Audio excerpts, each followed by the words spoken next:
તમારા બધાનું સ્વાગત છે મારી યુટ્યુબ ચેનલ કેપી હોમ ફૂડ્સમાં।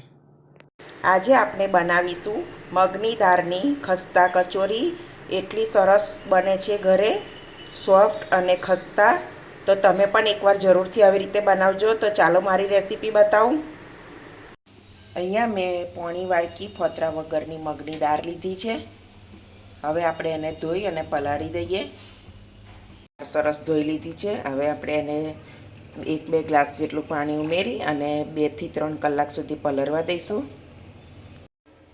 તો અહીંયા આપણે 2 વાડકી જેટલો મેદાનો લોટ લીધો છે। તમે ઘઉંનો થોડો ઉમેરવો હોય તો ઉમેરી શકો છો। આશરે 250 ગ્રામ જેટલો છે। અડધી ચમચી મીઠું,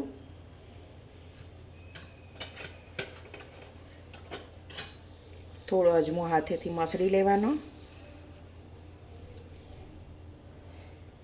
4 ટેબલસ્પૂન જેટલું ઘી લઉં છું। ઘીનું મોહનથી કચોરી એકદમ ખસ્તા અને સરસ બને છે। મિક્સ કરી લઈએ બધું। બરાબર હળવે હાથેથી મિક્સ કરી લેવાનું સરસ।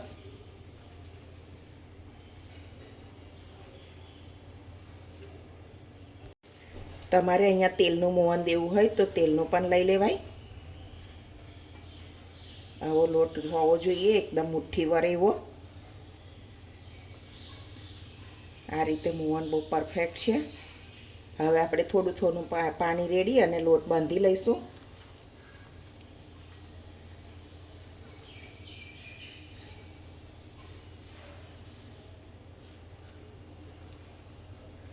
લોટ બહુ કઠણ નથી બાંધવાનો અને બહુ ઢીલો પણ નથી બાંધવાનો।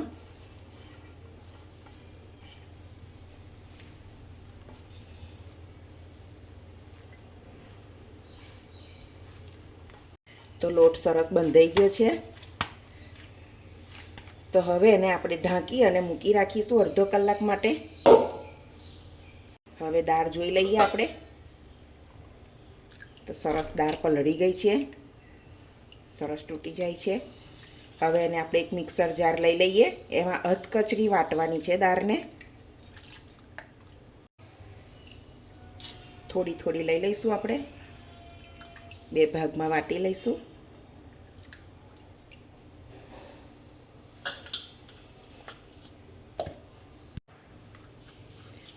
તો આપણે દાળને આ રીતે વાટી લેવાની છે અધકચરી સરસ। તો આપણે બીજી પણ એવી રીતે વાટી લઈએ। તો આપણી બધી દાળ વાટીને રેડી કરી લીધી છે સરસ। હવે આપણે મસાલા કરી લઈશું। તો અહીંયા સ્ટફિંગ માટે મેં અડધી ચમચી હળદર, 1 ચમચી લાલ મરચું, 1 ચમચી ધાણા જીરું, 1 ચમચી જેટલો ગરમ મસાલો, અડધી ચમચી જેટલું સંચર ના તો મીઠું લઈ શકો છો, 1 ચમચી જેટલી કસ્તુરી મેથી। બરાબર મિક્સ કરી લઈશું।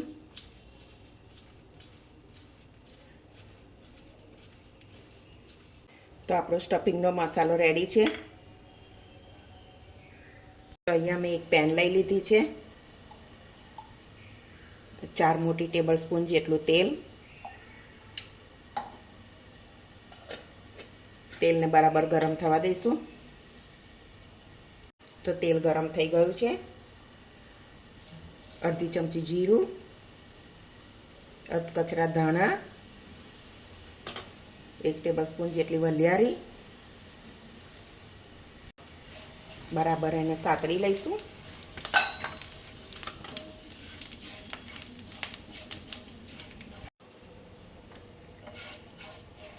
બરાબર સતરાઈ જવા દેવાનું।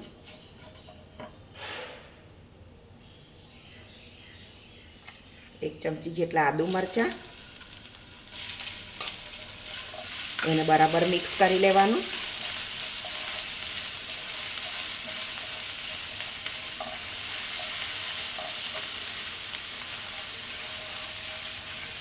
મીડિયમ ગેસ ઉપર એને સોતે કરવાનું છે। તો સરસ શેકાઈ ગયું છે। 3-4 ટેબલસ્પૂન જેટલો ચણાનો લોટ લીધો છે। એને પણ બરાબર મિક્સ કરી અને સરસ શેકી લેવાનો.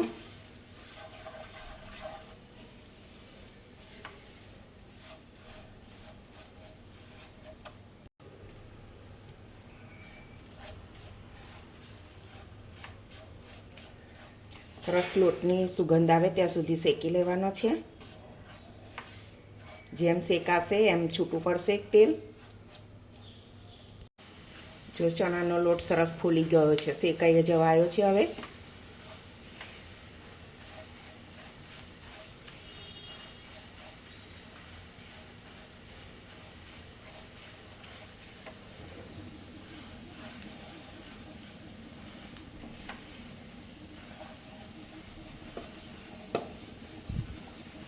આપણે બધા મસાલા એડ કરી દઈશું. થોડી વાર એને પણ સોતે કરી લઈએ.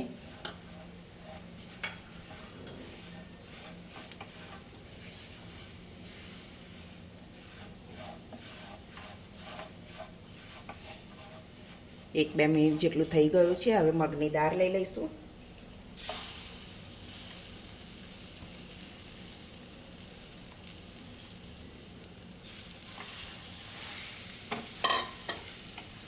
એને પણ આપણે ધીમા ગેસે એને સોતરી સાતરી કરી લેવાની.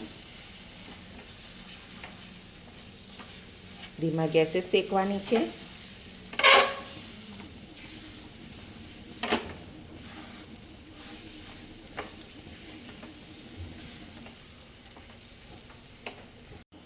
તો સરસ શેકાય છે. હજુ છૂટો સરસ થઈ જશે ત્યાં સુધી શેકવાનો છે અને એકદમ છૂટો છૂટો થશે.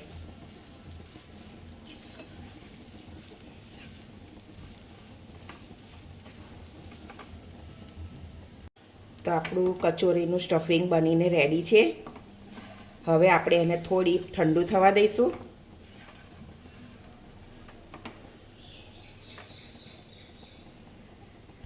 તો આપણું સ્ટફિંગ સરસ ઠંડુ થઈ ગયું છે. હવે આપણે એને નાના નાના બોલ્સ વાળી લઈશું.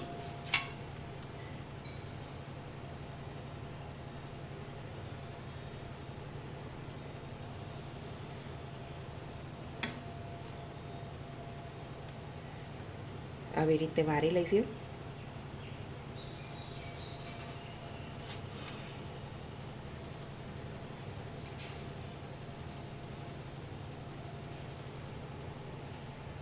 તો આપણે બધા બોલ્સ એવી રીતે બનાવી લઈએ. તો આપણે બધા બોલ્સ બનાવી દીધા છે.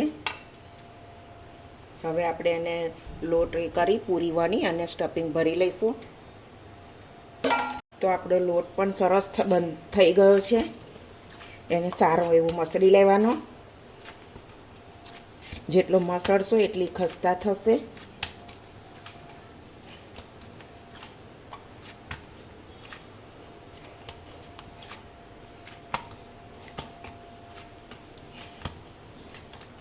તો સરસ મસળાઈ ગયો છે.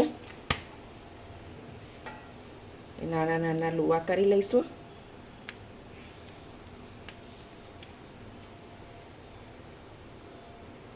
આ રીતે પૂરીને દબાવીને મોટું કરી લેવાનું.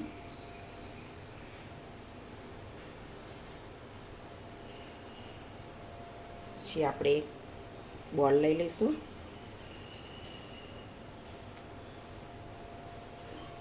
ધીમે ધીમે એને દબાવતા જવાનું. પેક કરી લેવાનું. સરસ રીતે દબાઈને ફિટ કરી લેવાનું, નહીં તો બધું છૂટું પડી જશે.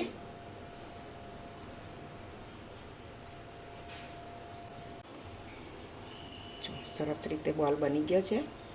હવે એને હાથથી થોડું પ્રેસ કરવાનું. આ રીતે દબાવી લેવાનું.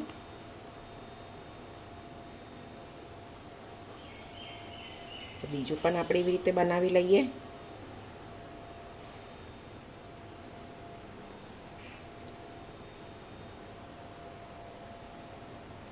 બીજો બોલ રાખી લઈશું. ધીમે ધીમે કરી અને પ્રેસ કરીને જોઈન્ટ કરી લેવાનું બધું.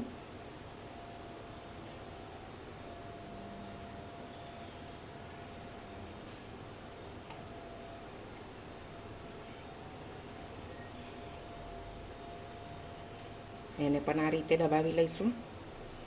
હાથથી પ્રેસ કરવાનું છે.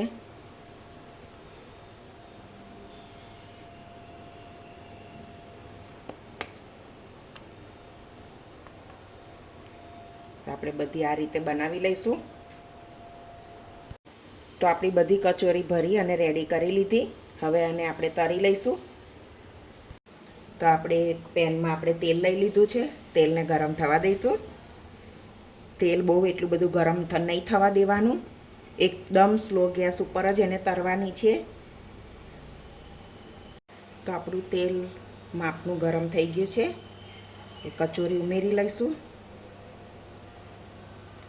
આવી રીતે કચોરી મૂકીએ તો તરત ઉપર ના આવી જોઈએ એવું તેલ કરવાનું.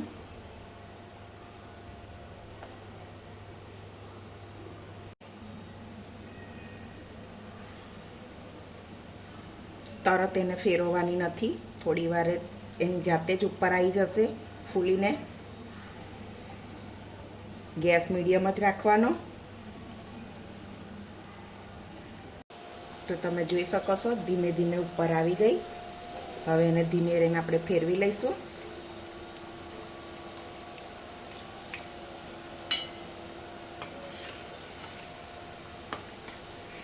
સરસ બ્રાઉન કલરની થાય ત્યાં સુધી તળી લેવાની.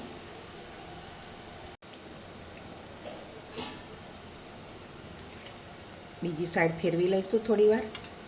બંને બાજુથી બ્રાઉન કલર થાય ત્યાં સુધી તળવાની.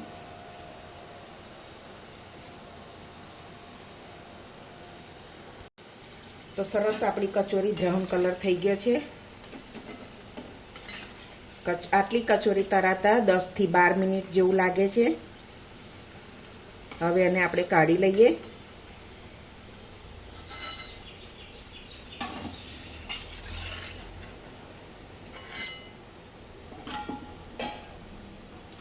બીજી વાર આપણે કચોરી મૂકીએ ત્યારે તેલને થોડું ઠંડુ પડવા દેવાનું છે.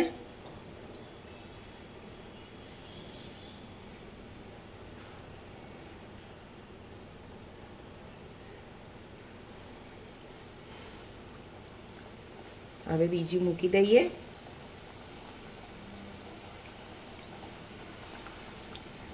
એને પણ હવે એકદમ સ્લો ગેસ પર થવા દઈશું. આપણે બધી કચોરી આવી રીતે તળી લેવાની છે.